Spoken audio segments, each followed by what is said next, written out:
Xavier, I would like you to explain what was your project about this surtout, I don't know how you say surtout, and this extraordinary sculpture, very enigmatic. This is Manfredi. So every sculpture is related to an existing person, but on the way to the final shape, you kind of lose the detail. And that's why I'm interested in this kind of blurry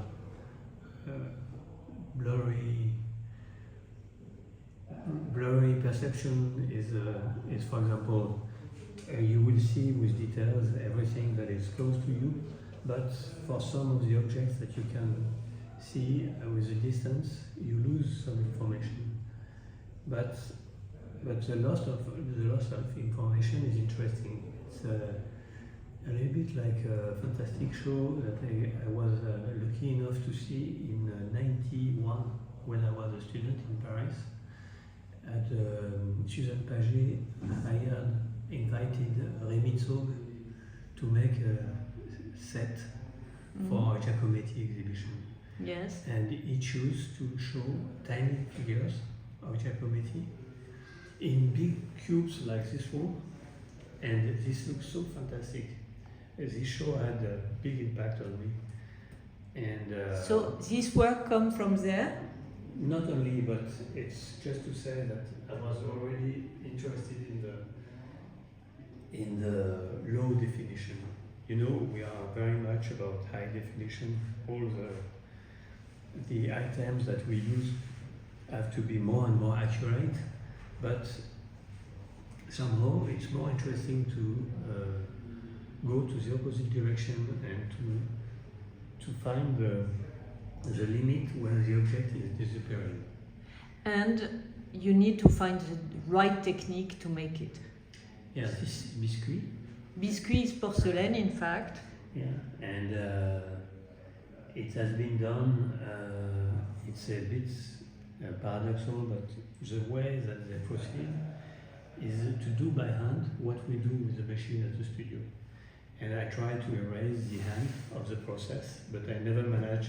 I always end up sanding by hand. And those objects have been reproduced from an original that was digital to analog, which is the opposite of the usual process.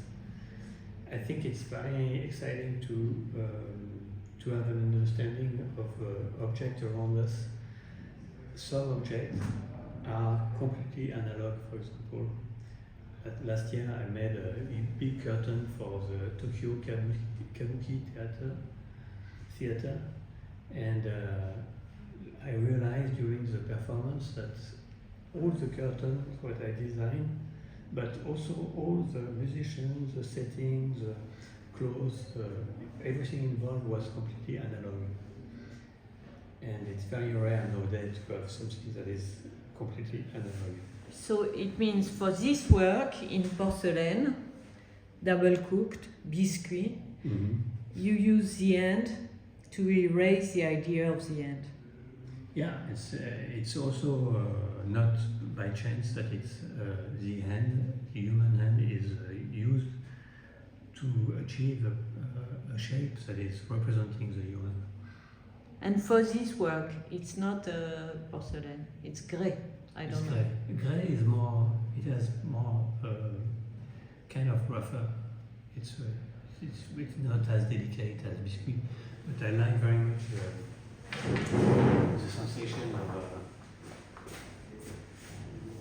of something soft and solid.